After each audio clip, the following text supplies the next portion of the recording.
thank God for seagrass flats, because without seagrass, it would be a bumpy ride every day with a lot of current and swell. I'm telling you, the backcountry is the place to be on eco tours. It's like, it's made the biggest difference, I think, in the industry, because before backcountry trips, you go out in the boat and everyone, all the wives and the kiddies would all get seasick and they'd never want to go out with their husbands again on boat trips. And then suddenly we introduced these backcountry tours, and it's like the key to success, because now nobody gets seasick, it's flat calm, and everyone's stoked to be out on the water, and nobody's being seasick is the worst. It really is, because it messes with your equilibrium. No matter what kind of mood you want to be in, seasickness controls the vibe,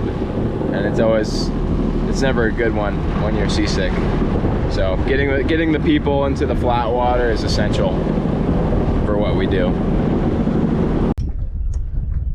We're anchored up on the leeward side of the island. Just on the other side, there's about 15 to 18 knots of wind, but back here it is slick calm. Just sent my people off kayaking, and I'm about to go see if I can catch some dinner. I'm gonna head straight over there towards the mangroves, and hopefully I can get a few big snapper. Almost always can find some big snapper no matter what mangroves you go to. As long as you can get a shot on them before you spook them or scare them away, there's a good chance I can come out of there with a few decent snappers. So we'll take a look. And the truth is, there might not be any at all worth shooting. I could easily go over there and not see a single keeper, but that's all part of it, you know. So, all right, I'm gonna get suited up and we'll get in the water.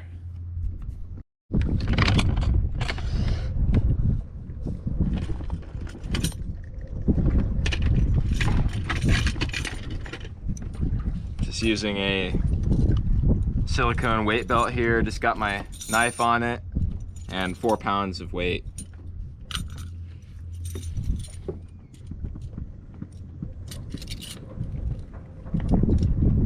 Not gonna wear a wetsuit today. It's gonna be a quick dive. Always need your gloves though. Gloves are essential for handling fish, because as soon as you shoot that fish, you want to bring it to your body as close as possible, reel it in, and you want to secure that fish as quickly as you can after you put a shot in it. Spit's always been the best defog for me. Some masks I cannot just keep them clear, but this one should be okay.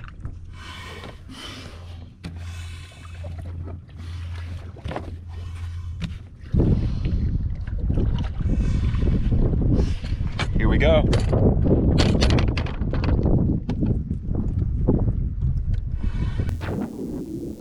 Welcome back underwater.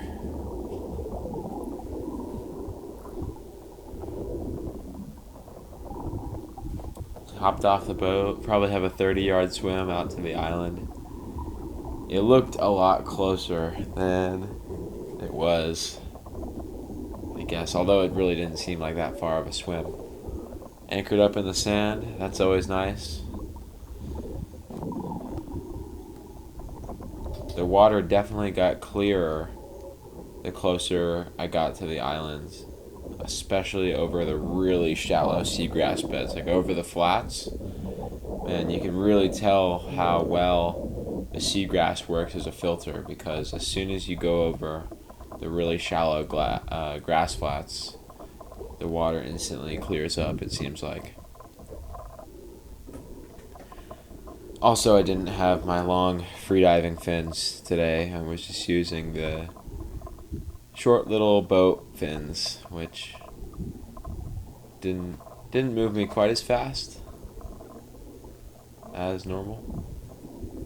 But I enjoyed the swim. It felt good. Nice to see a lot of healthy seagrass close to these islands that, haven't been too badly affected by propeller scars.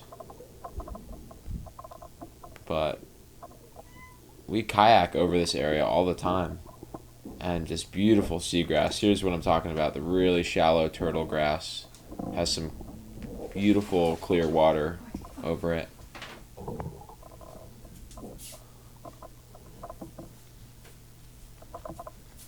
I think I may have been meandering a little bit, just looking at the grass, and lost track of the closest point of the island.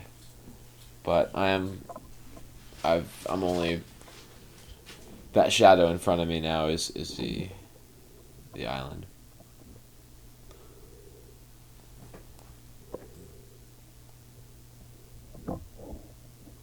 And right away,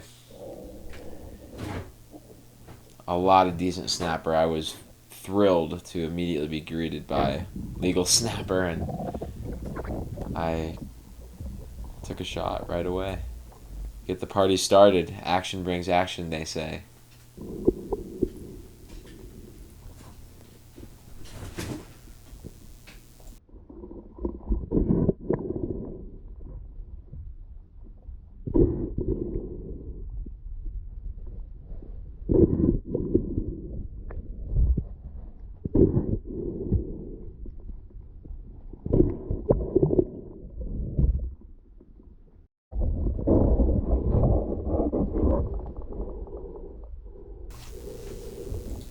So this is going to be shot number 2 of the day.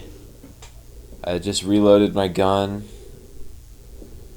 Just kept the snapper on the stringer on my line, and just observed the fish, and I knew right away that the first shot had attracted a bunch more fish. And I was starting to see bigger and bigger ones, so I waited a lot longer to take this shot. I started to see snapper that were 16 to 18 inches.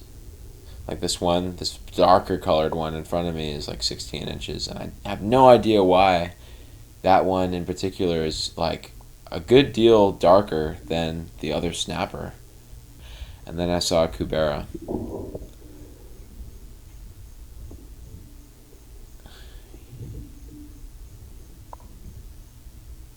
Here he comes. Wow. Beautiful cubera snapper. I had seen more cubera snapper at this particular spot than any other spot. And I saw small ones, and then I saw this big one a few times, but he never quite got close enough for me to pull the trigger. I know it seemed like he might have been in range, and he probably was, but I didn't have confidence in my shot, so I didn't pull it. But I think this is like at least a 22-inch fish. I think it might be 22 to 23 inches, maybe. It could have been 24. It's hard to say, but he was huge, and I saw him a few times. I kept thinking about him because I saw him swim off into the distance, and there he is again, swimming to the left now, trying to track him with my spear at this point, and he disappears into the trees. And I believe that's the last time I saw that particular fish.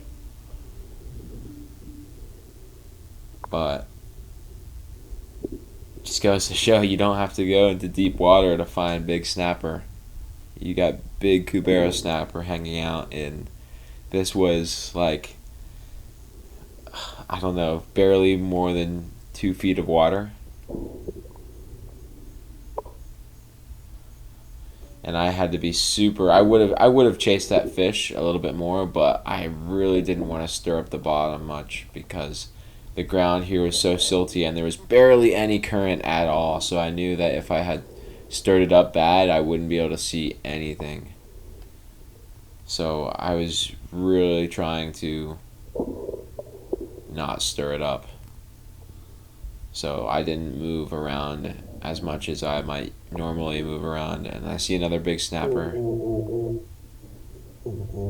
trying to call it in closer to me. This is a nice looking snapper. This is probably a 15 or 16 inch fish.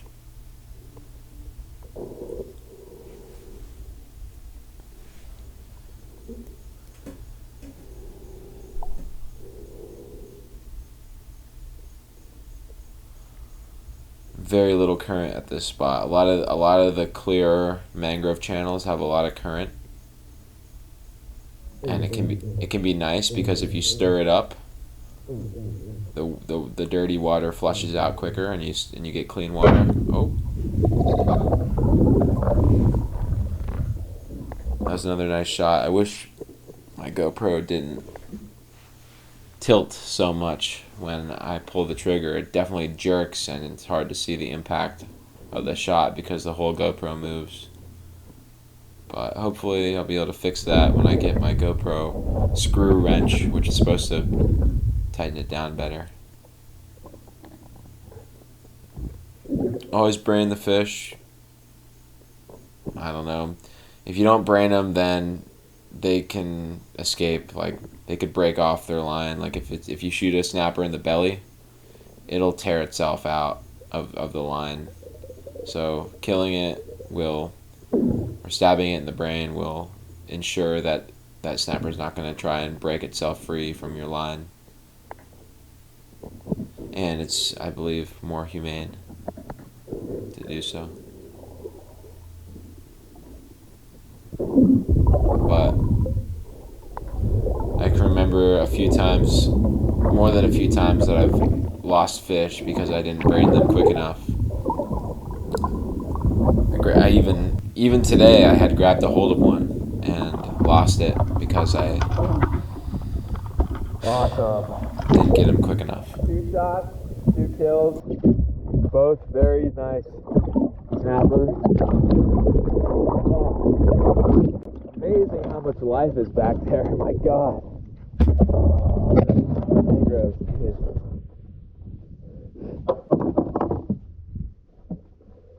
I'm gonna have to go back and get one more because I don't know.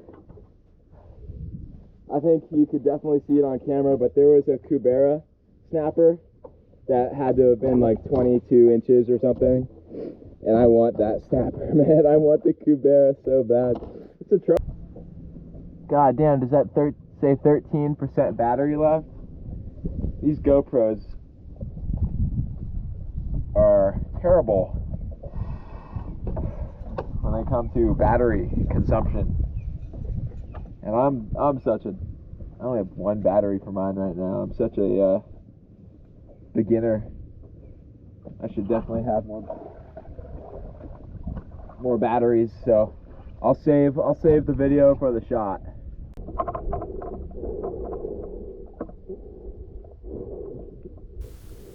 And for my last recorded kill,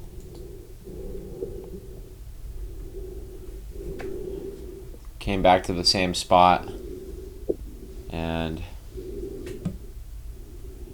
hey, who would have guessed? Found the snapper right where I left him.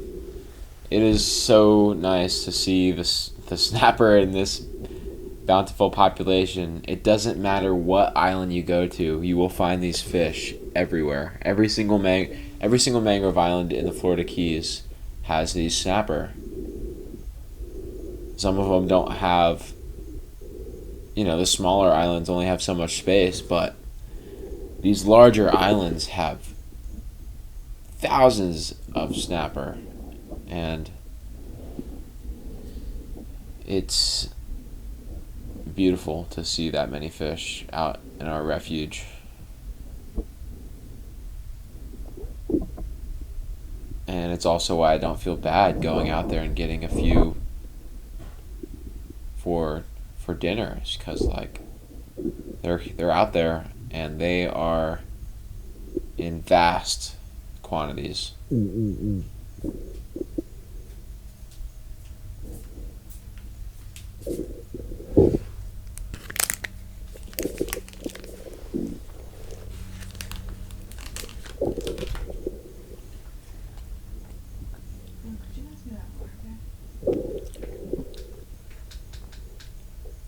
Here's a baby cubera snapper. This cubera was a lot smaller, only like 12 or to 14 inches long, but that's what they look like. They're striped, and he acts a lot differently than the other mangroves. He almost acts more like a grouper. He comes up, looks right at you, and puts his fins out like a black grouper or a jewfish, but it's a snapper. Boom! Blew his ass away.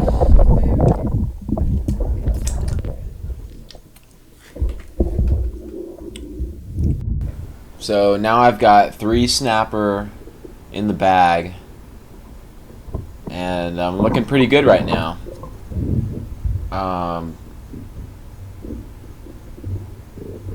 Of course I'm going to try and get another one. I really want to get a bigger one. And I do end up getting a bigger one, but not before my GoPro dies.